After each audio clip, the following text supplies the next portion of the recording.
Halo guys, selamat datang lagi di Kura Per Film.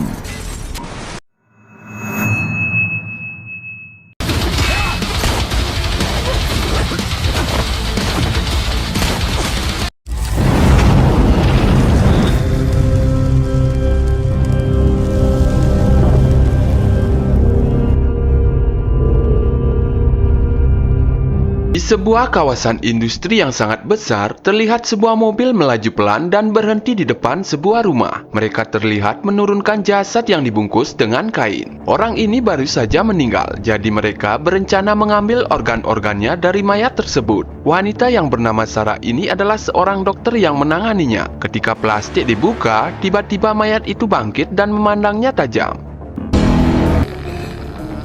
Sarah mencoba menyerang. Bahkan para penjaga segera masuk, tapi pria ini bukanlah orang biasa.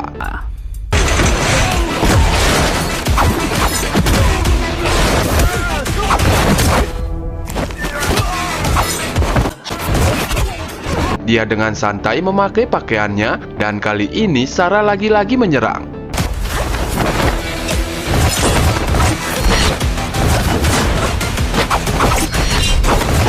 Namun nasibnya sama. Pria ini kemudian menunjukkan sebuah foto gadis muda. Kemudian Sarah mengaku bahwa dia adalah orang baru di sini dan bosnya bernama Kinner. Kemudian pria ini melangkah pergi. Tapi Sarah berniat menyerang, namun ini yang terjadi. Pria ini bernama Anlong. Dia kemudian melewati sebuah lorong penjara dan berhasil memasuki ruang utama. Kinner heran dan bertanya siapakah orang ini, dan Long kembali menunjukkan foto seorang gadis. Tapi Kinner cuma menganggapnya sampah dan memerintahkan dua bodyguardnya untuk turun tangan. 1, 2. Terlihat Kinner mulai ketakutan dan memanggil semua anggotanya, namun mereka juga bernasib sama.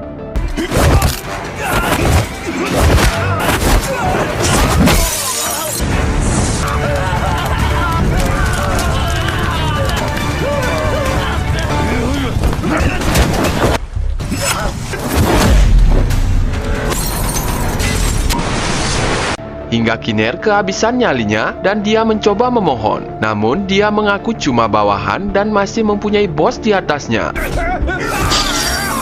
Namun Anlong tak menghiraukan ucapannya. Dikisahkan sebelumnya, gadis cantik ini adalah putri Anlong, bernama Ansin. Long adalah seorang pasukan khusus yang sering berpergian. Dia membesarkan putri sematawayangnya sendirian. Hansin merupakan seorang penyayang yang bahkan sering membawa hewan liar ke rumah. Kemudian kembali ke cerita, kini Kinner meminta ampun dan mengatakan Diko lah yang membawa gadis itu. Diko membawanya ke tengah kota di kawasan Red District dan setelahnya Long menghabisi orang itu.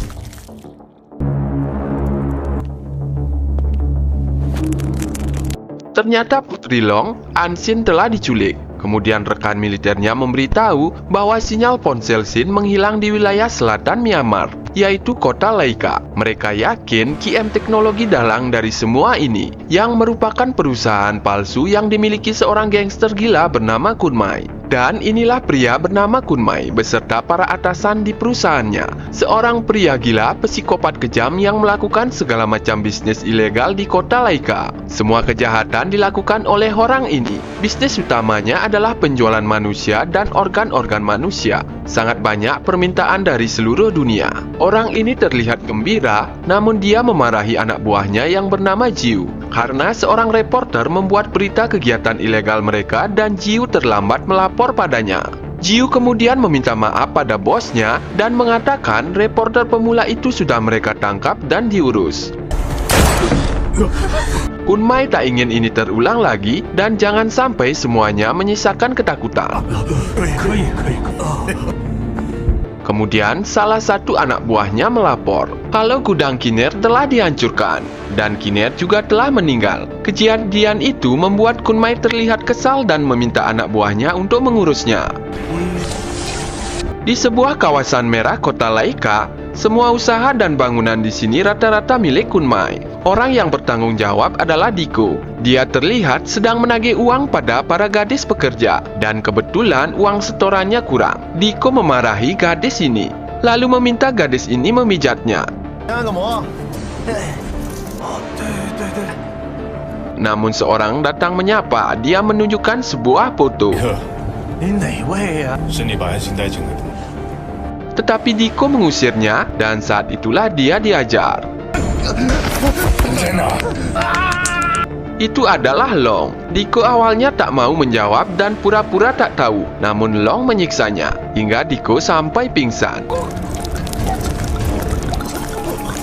Dibangunkan dengan keras dan Diko akhirnya menjawab. Gadis itu sudah dia serahkan pada Keji, bos QM Online Teknologi. Diko menunjukkan lokasinya dan sebelum pergi Long memberinya hadiah.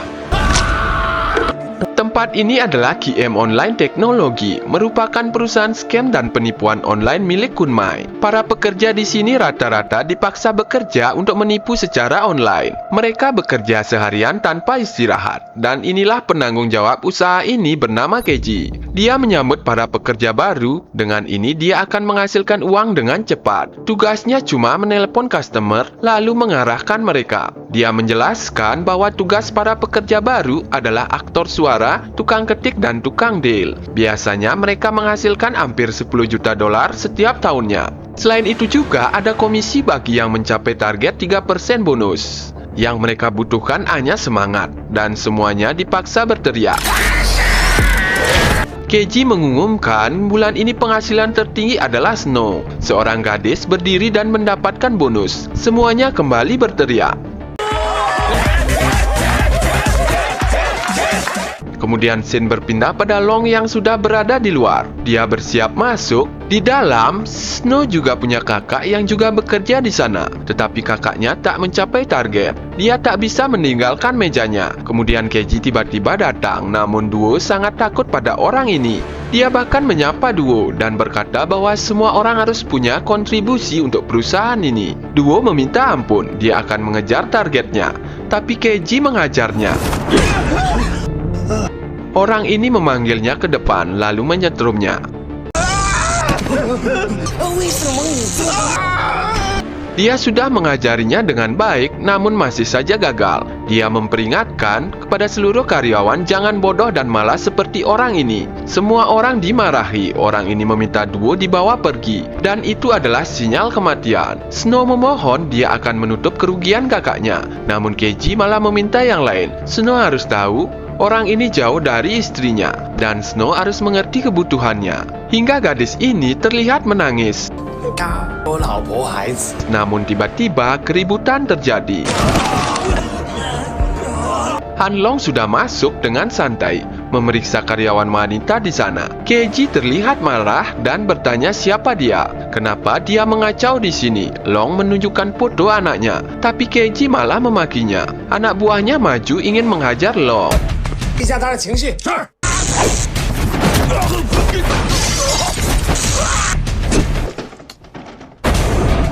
Kemudian dia memanggil Keji mendekat. Anak buah orang ini dijatuhkan.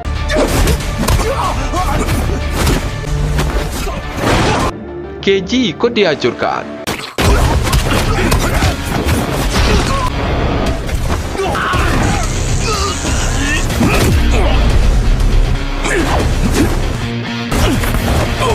Keji juga dihajar. Kali bangkit, gadis yang dia cari sudah mati. Long pun marah.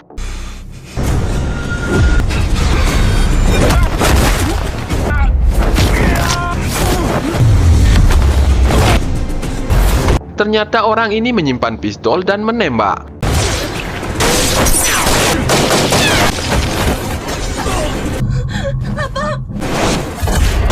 Keji kembali jatuh dan memaki. Semua karyawan dendam padanya, meminta Long menghajar orang ini. Kemudian Anlong mengingat tentang anaknya yaitu Ansin melintas di pikirannya. Seorang gadis yang sangat pintar yang ingin belajar jadi jurnalis dan menuliskan kebenaran tentang dunia. Para pekerja bersorak. Tiba-tiba seorang gadis berkata dia tahu di mana Ansin dan berkata seseorang telah menjemputnya dibawa ke klub malam Rose. Tak jauh dari sini Anlong pun pergi dari sana. Keji berusaha mengambil pistolnya tapi lebih dulu diambil oleh Snow yang ingin membalaskan dendam kematian kakaknya. Inilah klub malam Rose. Terlihat banyak penjaga di luar, namun Long mengendap diam-diam memancing para penjaga dengan alarm mobil. Dan terlihat Long sudah di dalam. Para gadis berpesta narkoboy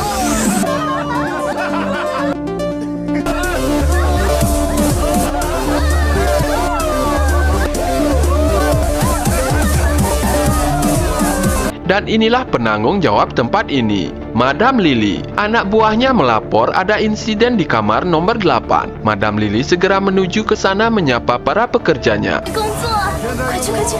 Di dalam seorang pria sedang menyiksa 3 gadis pekerja karena tak satu pun memenuhi kriteria mereka. Madam Lily datang menyapa Sui dan rekannya Peng, 2 orang bos gangster lokal. Mereka protes dan berkata bahwa gadis-gadis ini tak menyenangkan. Sementara Peng terus mengoceh, bahkan dia memaki Madam Lily yang tak becus menjadi bos di sini. Dia bisa menjadi pengganti menghibur mereka. Madam Lily menghajar Peng, memperingatkan mereka jangan membuat masalah di tempatnya. Madam Lily berkata ke Sui dia akan mengganti gadis-gadis ini untuknya. Orang ini pun jadi takut. Para gadis disuruh keluar dan Lily mengumpulkan semua gadis, lalu memberikan pengarahan. Tugas mereka adalah membuat para tamu senang, lalu mereka akan menghabiskan uang di sini. Semuanya harus tersenyum dan dia melihat mereka kehilangan semangat dan akan memberi mereka stimulan. Itu adalah sejenis narkoboy yang membuat mereka bisa menikmati ini. Targetnya seorang gadis muda. Tiba-tiba seorang gadis lain mencegahnya. Ping Ping terlalu muda. Pekerja ini tak tahu efek samping obat ini buruk. Dia memohon jangan lakukan ini. Lily mengancam gadis ini. Tugas mereka hanyalah bekerja, jangan coba menentang perintahnya. Dia memberikan hukuman untuk gadis ini. Memerintahkan 2 anak buahnya memberikan pelajaran. Lily memperingatkan yang lain, dia tak ingin ini terjadi lagi. Mereka harus patuh dan tetap ingin menyuntik gadis muda tadi. Long pun datang dan penjaga menunjuk Lily. Dialah bos di sini. Long menunjukkan foto anaknya. Madam Lily mengingatnya, gadis itu sangat keras kepala, dia tak bisa mengajarinya. Dia tak ada lagi di sini dan para gadis pekerja keluar dari sana. Penjaga menyerang Long. Lily berhadapan dengan Long.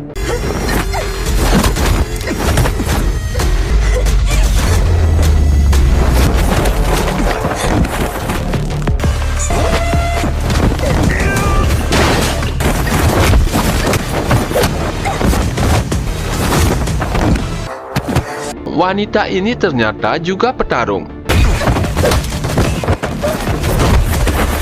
Long tak ragu-ragu menghajarnya. Lily marah kehilangan lipstiknya, menyuntikkan stimulan narkoboy ke tubuhnya.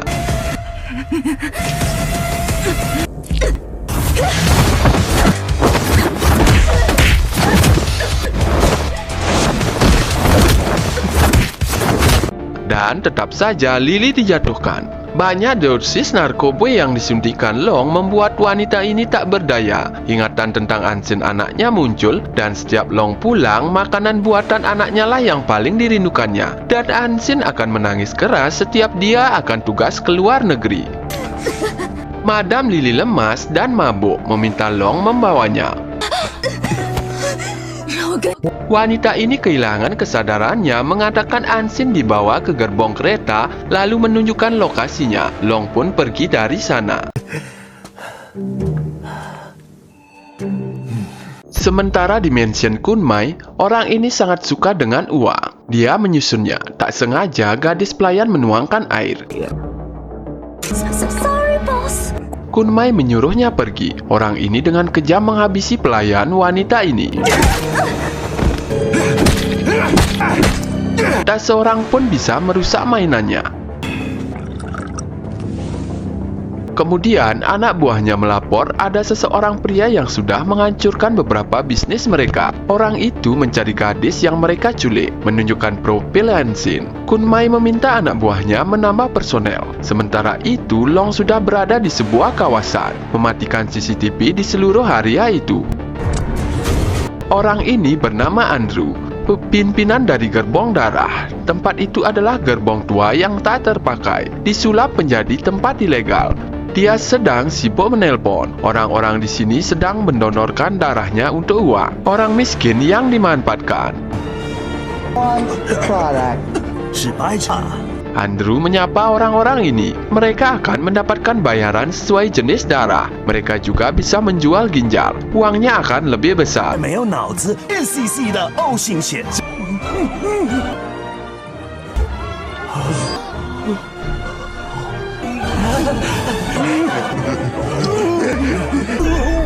Andrew menimbang seluruh darah yang dihasilkan hari ini. Dia puas dengan hasilnya.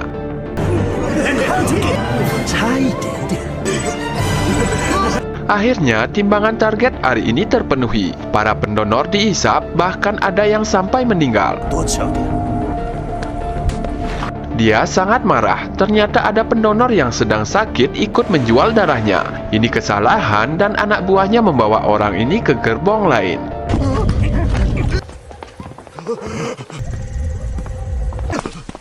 Kemudian pakaiannya dibuka. Jelas orang ini sedang sakit. Andrew sangat marah hingga membuat orang ini meminta ampun. Namun Andrew tetap menghabisinya tanpa belas kasihan.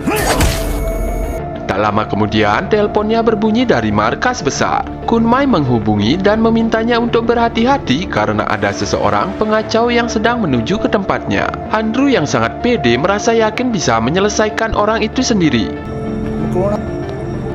Ternyata Long sudah berada di sana. Lampu tiba-tiba dimatikan.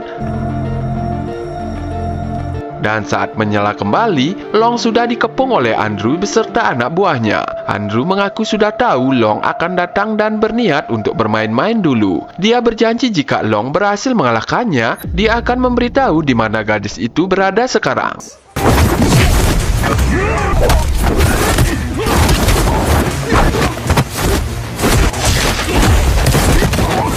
Anak buah Andrew langsung bergerak menyerang, namun semuanya tumbang di tangan Long.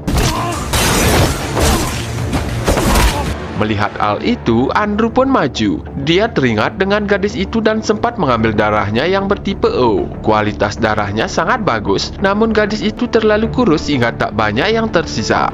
Keduanya kemudian terlibat pertarungan sengit.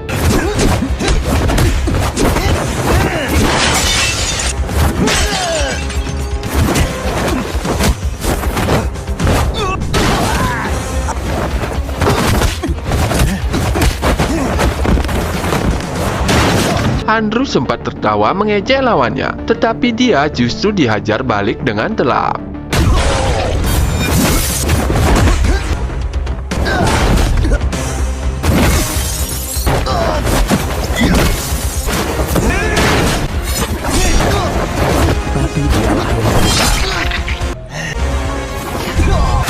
Dengan penuh amarah, Andrew pergi ke ruangan lain untuk membalut lukanya dan bersiap untuk serius.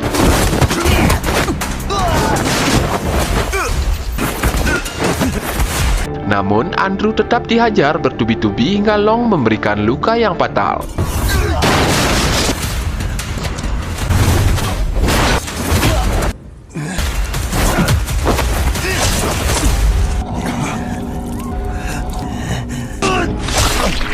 Andrew yang ketakutan akhirnya meminta ampun dan memohon agar Long berhenti. Dia mengaku bahwa gadis itu ada di rumah sakit organ dan memberikan lokasinya sebelum akhirnya menghabisi orang ini dan pergi dari sana.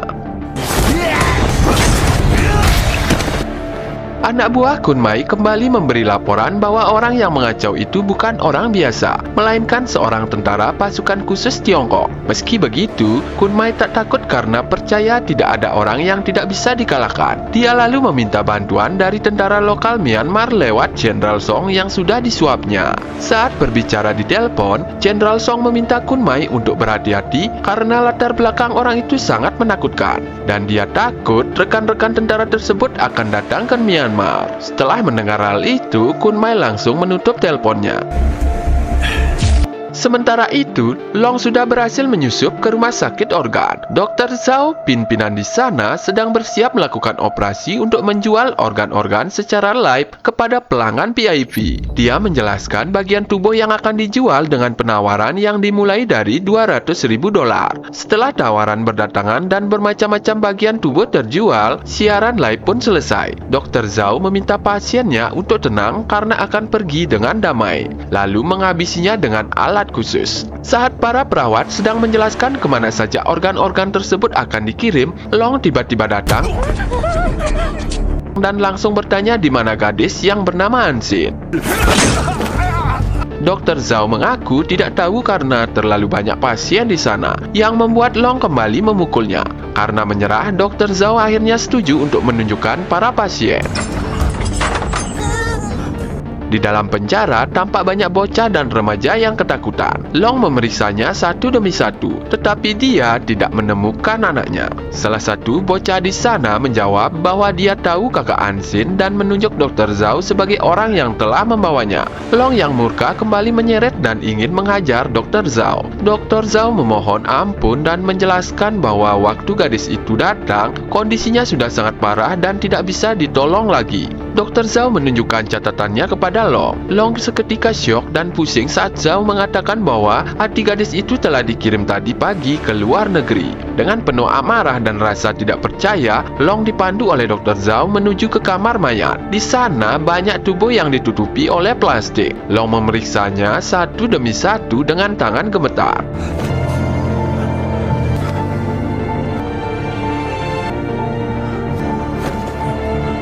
Akhirnya Long membuka salah satu tutup plastik. Di baliknya, dia menemukan putrinya dalam keadaan yang sangat mengenaskan. Long tidak kuasa menahan air matanya dan sulit menerima kenyataan pahit ini. Rasa frustasinya diluapkan dengan menghajar Dr. Zhao karena dia tetap tidak mau mempercayai bahwa itu adalah Ansin.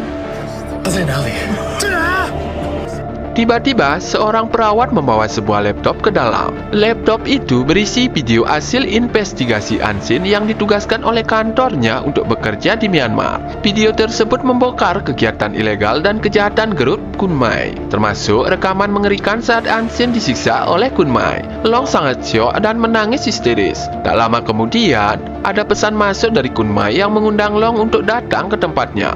Kun Mai berjanji akan menyambutnya dengan ramah seperti putrinya, sekaligus memperkenalkan dirinya sebagai raja di tempat ini sebelum sambungan terputus. Kun Mai segera memberi perintah pada tentara lokal. Awalnya para tentara menolak karena perintah mereka hanya untuk menjaga tempat tersebut, yang langsung membuat Kun Mai marah. Tak menerima alasan, Kun Mai meminta anak buahnya membawa 3 koper berisi uang tunai. Dia berjanji jika mereka membantu menghabisi Long, semua uang itu akan dibagi rata menjadi milik mereka. Tergiur dengan uang tersebut, para tentara setuju dan langsung bergerak.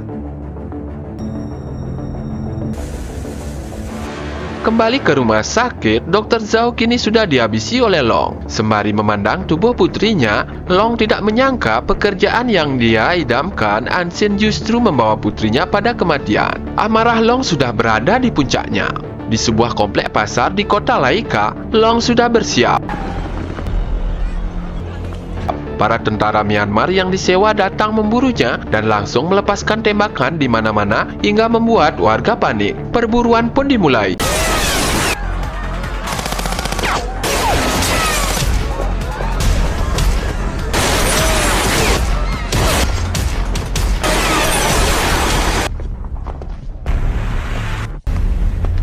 Long mulai membalas serangan mereka dengan memanfaatkan alat-alat di sekitarnya.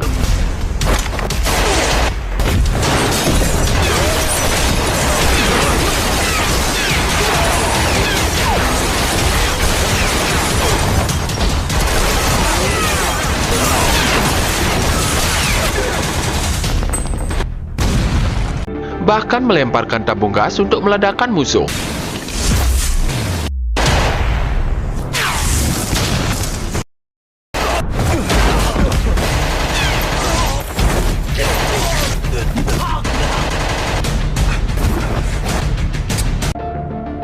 Perang di area real seperti ini sudah menjadi makanan sehari-hari bagi Long.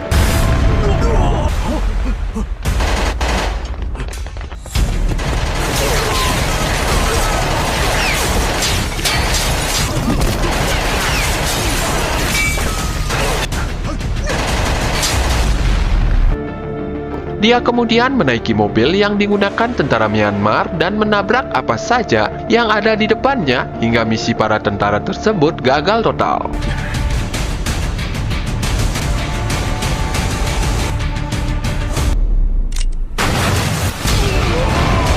Kun Mai mulai gelisah karena belum ada laporan dari para tentara yang mengejar Long. Dia segera memerintahkan anak buahnya untuk bersiap menghadapi segala kemungkinan. Di pasar, tidak ada satupun musuh yang tersisa di tangan Long. Long mengambil salah satu ponsel milik militer tentara yang tewas lalu menghubungi rekan-rekan pasukannya untuk meminta bantuan menutup wilayah Laika agar Kun Mai tidak bisa kabur. Jenderal Song mengabarkan bahwa area perbatasan sudah ditutup oleh tentara khusus Tiongkok, sehingga Kun Mai tidak bisa keluar dari area Laika. Karena situasi sudah terlalu berbahaya, Jenderal Song menyatakan tidak bisa membantu lagi dan langsung menutup teleponnya. Anak buah Kun Mai melapor bahwa mobil pelarian sudah siap, tetapi karena tidak punya pilihan lain, Kun Mai memutuskan untuk tetap tinggal dan menghadapi Long tanpa rasa takut. Di kediaman Kun Mai, seluruh penjaga dan anak buahnya sudah bersiap siaga. Tiba-tiba aliran listrik padam, gas air mata dan granat dilemparkan ke dalam ruangan, menandakan bahwa sang dewa pembantai Long telah tiba.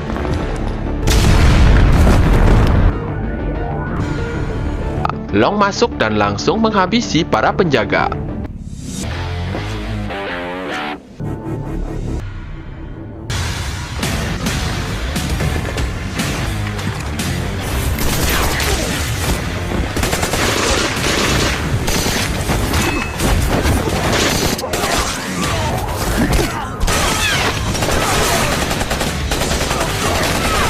Kun Mai yang telah menunggu Long akhirnya datang, menyerang secara membabi buta hingga terjadi baku tembak yang sengit. Kun Mai sempat membuat Long terdesak, yang membuatnya menjadi sangat percaya diri.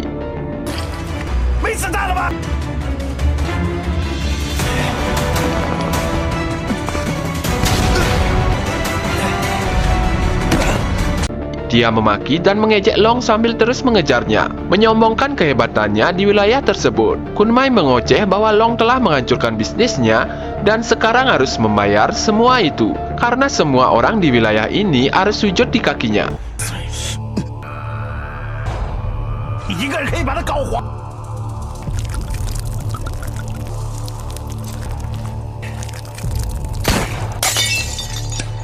Namun, Long berhasil memanfaatkan kelengahan Kun Mai saat dia terus berbicara.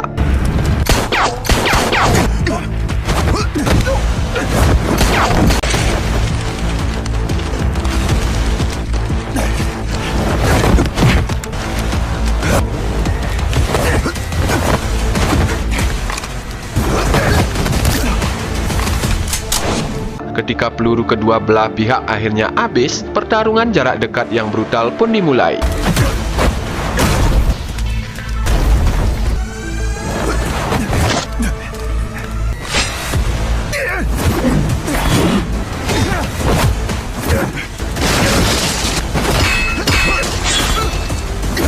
Ternyata Kun Mai juga memiliki kemampuan bertarung yang hebat.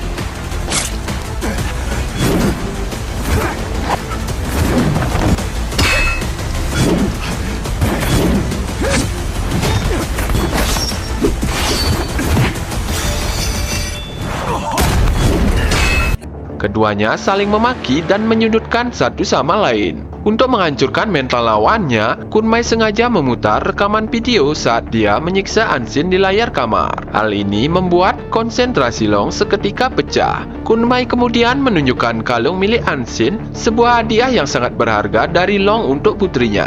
Melihat barang peninggalan anaknya berada di tangan sang pembunuh, emosi Long pun langsung meledak sepenuhnya.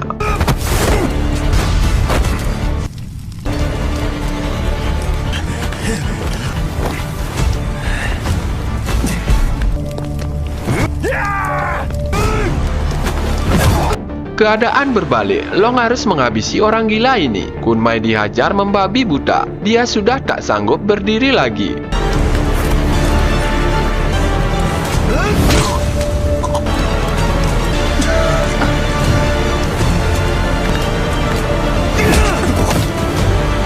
Akhirnya Kun Mai masih berceloteh bagaimana dia menyiksa Ansin. Gadis itu adalah mainan baginya, dan pukulan terakhir Long mencabut nyawanya.